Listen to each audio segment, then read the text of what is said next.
Hello everyone, मी प्रज्ञा. तर खूप दिवसापासून आहे ना मी ठरवलं होतं की मला व्लॉग बनवायचे, पण मला आहे ना काही कारणास्तव बनवता येत नव्हते. पण मग मी म्हटलं की इंस्टाग्रामसारखा एवढा मोठा प्लॅटफॉर्म आपल्याकडे आहे आणि आपण त्याचा वापर फक्त रील्स बघण्यातच करतो आहे. आपण रील्स बघण्यातच आपला टाईम घालवत आहे आणि आपण दुसऱ्याचे व्लॉग बघतो. दिवसभर तेच व्लॉग बघून आपण आपल्या मनाला असं वाटतं ना की आपण पण केलं पाहिजे, आपण पण करायला पाहिजे होतं. हे सगळं बघून आपल्या मनाला खूप वाईट वाटत असेल, पण आपण ते का करत नाही? कारण की आपल्याला माहिती आहे आजूबाजूचे लोक आपल्याला काय म्हणतील, आपल्याला हसणार तर नाही ना.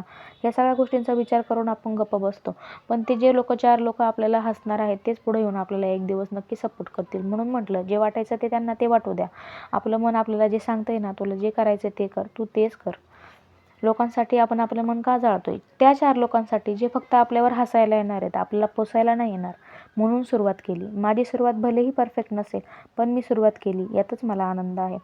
जसं नाण्याला ना 2 बाजू असतात ना, तसेच काही लोक कोणी निगेटिव्ह कमेंट करतील तर कोणी पॉझिटिव्ह करतील. पण आपण असे बनलोय ना की आपण निगेटिव्ह गोष्टींकडे ना जास्त भर देतो आणि पॉझिटिव्ह गोष्टींकडे कमी लक्ष देतो. आपल्याला जर एखादी गोष्ट आवडते तर आपण ती केलीच पाहिजे. का बरं नाही करायची ती गोष्ट?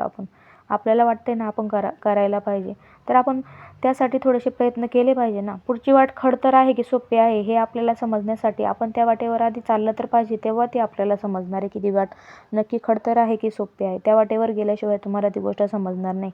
म्हणून मैत्रिणींनो, तुम्ही कुठेतरी सुरुवात करा. उद्या तुमची ही स्टोरी ना नक्कीच कुणाचं तरी इन्स्पिरेशन बनेल, नक्कीच बनेल. त्यामुळे मी सुरुवात केली, तुम्ही पण करा. भेटूयात पुढच्या एका व्लॉगमध्ये. तोपर्यंत बाय.